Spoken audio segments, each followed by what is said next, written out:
Hello, xin chào các bạn đã quay trở lại với kênh YouTube Review 5 phút. Ở cuối tập 153, ngay khi Vương Lâm vừa lấy mạng một tên, hắn liền lớn tiếng hỏi: "Bây giờ Hứa Mộ đã đủ tư cách chưa?" Nghe vậy, mấy tên kia sợ hãi lập tức lùi lại vội vã nói: "Đạo hữu có thể có được những thần thông và pháp bảo như vậy, cũng không phải là hạng người vô danh, mong rằng hãy lưu lại tục danh. Ta, Hứa Mộc. Hứa đạo hữu tuy chưa đạt tới Khuyên Niết kỳ, nhưng với thực lực của ngươi, bọn ta cũng không thể ngăn trở, có tư cách để đi vào Tàng Phẩm Các. Nếu Hứa đạo hữu không phải là người của Hứa gia ở Đông Lâm Tinh, tại hạ đại diện cho Trần gia, mời đạo hữu trở thành trưởng lão khác họ của Trần gia. Việc này không phải là không thể, chỉ có điều hiện tại mục tiêu của Hứa Mỗ là Tàng Phẩm Các, mong ba vị đạo hữu tác thành." Nghe vậy, ba tu sĩ nhìn nhau rồi thở dài. Sau đó, bọn họ lập tức cùng nhau thi triển thuật mở Tàng Phẩm Các.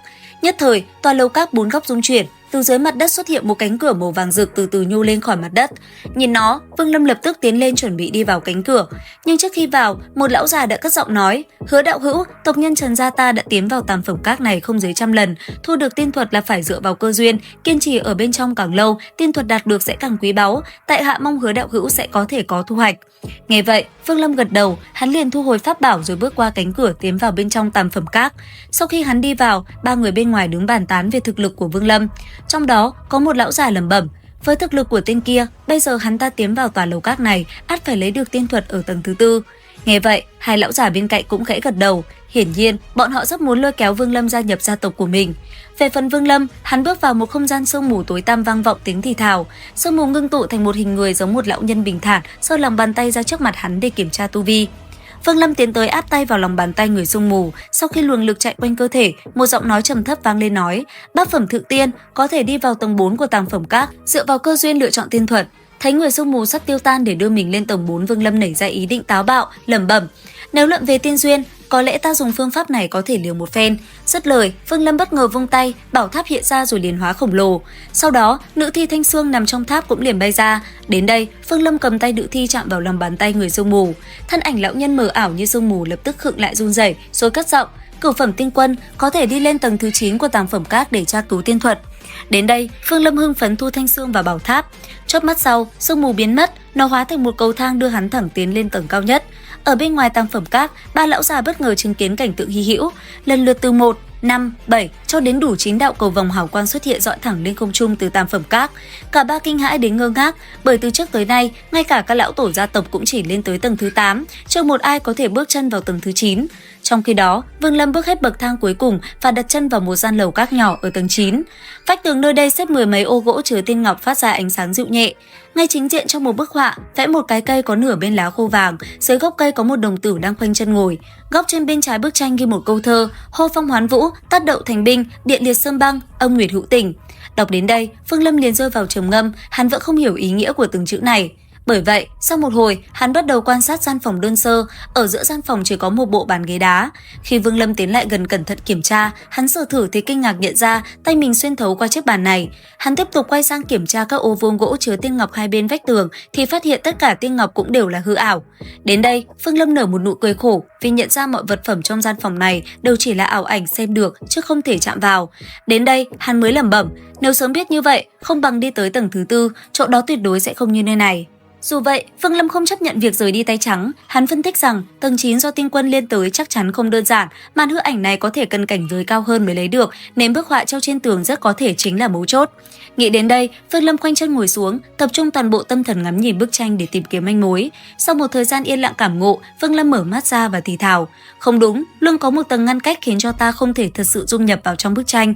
Nói rồi, hắn rời ánh mắt sang hình ảnh đồng tử dưới gốc cây.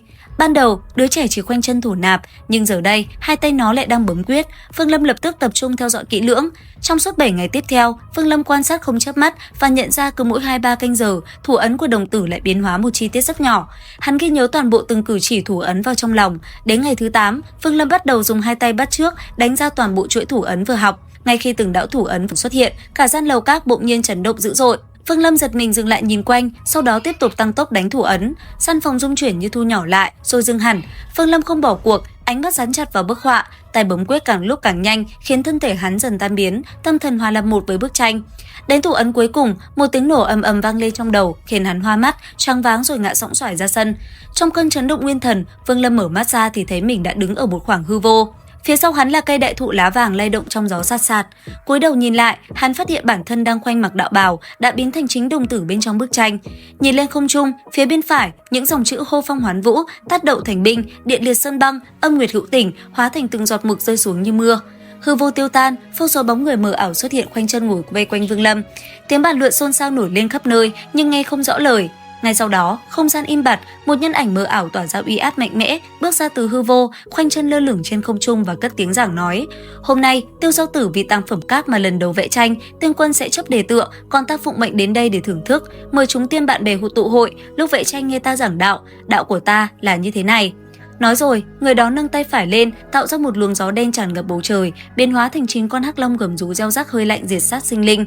Tiếp theo, người đó cất lời nói, đây chính là hô phong hoán vũ, đạo lý rất đơn giản, hô phong là như vậy, thổi tắt hàng vạn ngọn lửa sinh linh. Thanh âm vừa dứt, Vương Lâm lập tức chịu đựng cơn đau xé rách, nguyên thần bị nát vụn tản ra ngoài.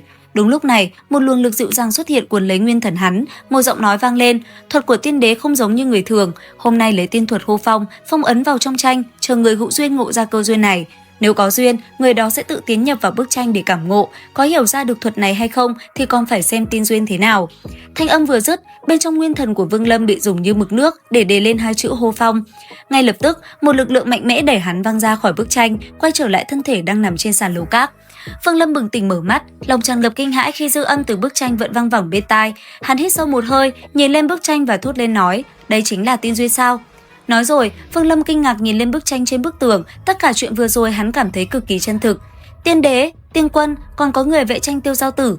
Vương Lâm nhìn chằm chằm bức tranh kia, giờ phút này rốt cuộc cũng nhìn ra, phong cảnh trong bức tranh cùng với cảnh tượng bên trong bức tranh hiển nhiên đều do một người tạo ra. Trầm ngâm thật lâu, Vương Lâm mới xoay người rời khỏi. Lúc ra khỏi tầng thứ 9, dưới chân Vương Lâm xuất hiện cầu thang. Hắn chậm rãi bước xuống dưới, vừa đi hắn vừa lẩm bẩm: "Tiên thuật, hô phong."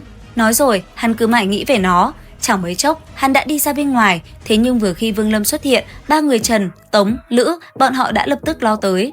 Ba người nhìn nhau rồi hướng về Vương Lâm nói: "Đạo hữu lần này tiến vào các, hẳn là thu hoạch rất lớn, so với việc tiến cử ngươi vào gia tộc, chúng ta muốn lấy tiên thuật trên tầng thứ 9 kia hơn."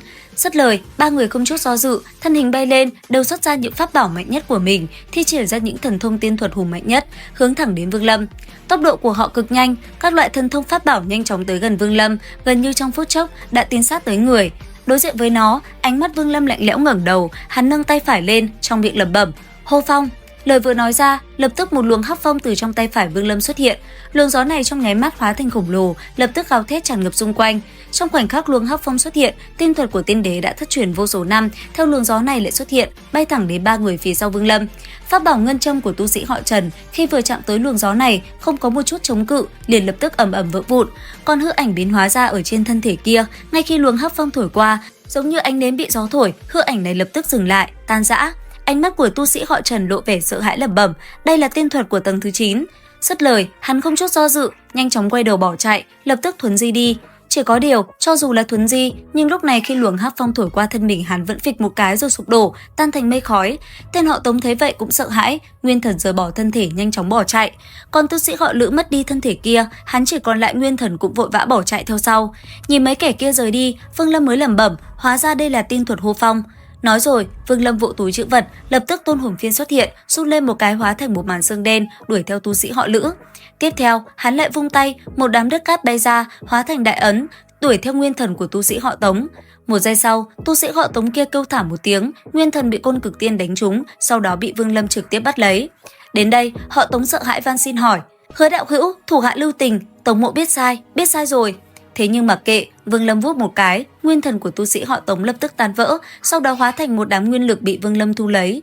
Cùng lúc đó, Vương Lâm cũng thu Tôn Hồn Phiên trở về, phất nhẹ tay, hắn liền lôi nguyên thần của tu sĩ họ Lữ ra. Thấy thế, tên kia sợ hãi nói: "Nếu ngươi lấy mạng ta, Lữ gia ta sẽ không đội trời chung với ngươi."